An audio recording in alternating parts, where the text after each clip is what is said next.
Hey, Mike here with Reprint. In today's video, we're going to do a head replacement on a good old VG2. VG2 540. As you can see, I've removed some vital components and covers. I want to make sure that this was going to be as easy as possible, so I went ahead and broke it down so we have clear access to the head carriage. There's a few things I wanted to point out beforehand, what not to do. A lot of my videos, you'll notice that I do a lot of what not to do's because this is the most common things that I see where people screw up when trying to do basic repairs. So number one is these little connectors right here. People, I see them try to pull these. Let me go ahead and release this clip real quick, gain access to these head cables. But I see people that try to just pull these out, and there's actually a release right here. You just take and clip this and it'll pop up.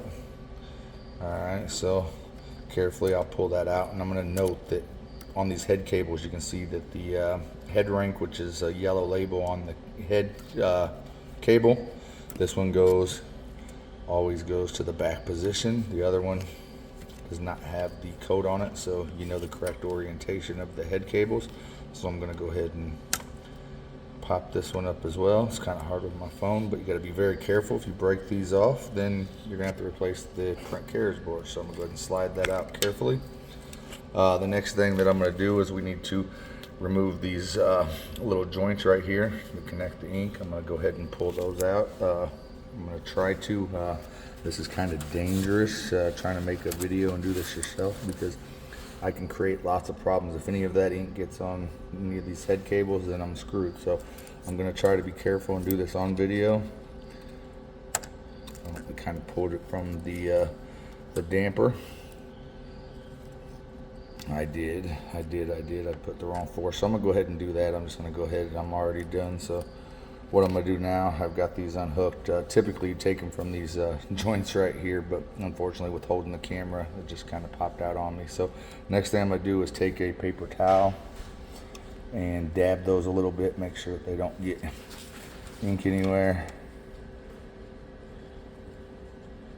Alright, so I've done that. Now we have two screws. You can see the screw right there. Zoom in a little bit, make it clear. All right, we got a screw there, and we have another one back there, which you can't see very well. Let's see if I can turn the light on. All right. So there's another one way back there. So you're gonna have to have a long screwdriver right there. So I'm gonna remove those and pull this head out of there. I'm gonna have to have the phone down, so I'm gonna pause it for a second, the video. Alright, so removing them lines like I did, they did create a little inky mess. Not recommended, but doing so with one hand kind of screwed up. But the back screw was left loose so that, you know, I didn't have to take it all the way out. So that'll make it easy when popping the new head back in. So now I'm going to prep the new head to go back in here. Alright, so here we have the brand new Printhead. This is called a Flex Fire. That's what Roland calls it. I call it a Ricoh GH2220 because that's all it is a little Ricoh head. It's just been modified. The Ricoh heads will not work in this machine. They are much cheaper. I think they're like $200 for the same print head. Brand new. They actually have them in desktop models, this exact same print head, and you can buy the whole printer for like $500, and it has two of these print heads. They're in the little Sawgrass sublimation printers. I've tried to alter them to work, but they just don't. I did get one to work, but I ended up ruining several, so not worth it. These print heads aren't very pricey. I paid for this print head like $600. I think the dealer once said 1,000 or 1,100. DigiPrint Supplies, I ordered it for $600, so they're not too expensive, but they are very cheaply made. I've seen these things fall apart from, you know, media strikes and knock the whole front off of them. They are very, very cheaply made. Kind of sucks that, you know, this expensive of a machine would have these kind of print heads, but it is what it is. So we're going to go ahead and fit our damper on here. Typically, the previous models, Roland would include the damper with the print head. I didn't realize that when I ordered these ones, that it did not come with the damper assembly. So I'm just going to reuse this one. Be very careful when you reuse this one. Roland has went back to the drawing board, I think 7 times or so, making these dampers. They're on, I think 7.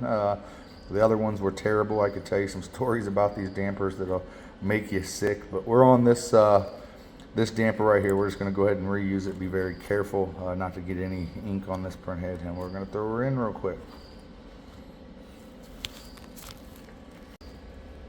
Alright, so I skipped a step. You see this little hook on the front of this printhead? That little hook right there, that is the front of the printhead. This faces you when you install this printhead. Also, there was a little protective film over the 2 O-rings right there to make sure nothing got in them. I had to remove that.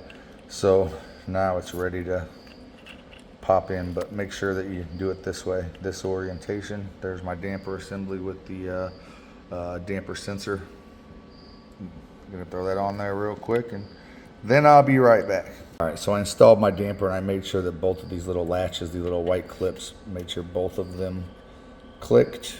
This was kind of dangerous doing this with the original damper. I don't like doing it that way, but be careful not to press on them 2 valves to make the ink go out. After I removed it, I actually deflated and got as much ink out as possible on this paper towel to make sure that I wasn't making a mess. So now we have it. I'm happy with it. Nothing on connectors or anything, no ink residue. So I'm gonna go ahead and pop her back in there the same way I got her out. All right, so now I went ahead and put it in there. It would have been too hard on video. I want to make sure that I slid it underneath that back screw. Made sure I slid it nice under there, and then I put the front one in there, made sure everything was in there properly. Then I connected the connectors. It's not a bad idea to double check these, and especially this one actually on the second one, this one had come loose whenever I was messing with the first head. So make sure that the other ones are right. Not a bad idea to double check. In service mode, we'll be able to do the head input to input the head ID, head rank. I have another video on service menu, so make sure you check that out if you're not familiar on how to hack your VG2 to get it into service mode. It isn't required to go to a dealer. You can do this yourself. I have another video on it. So there we have it.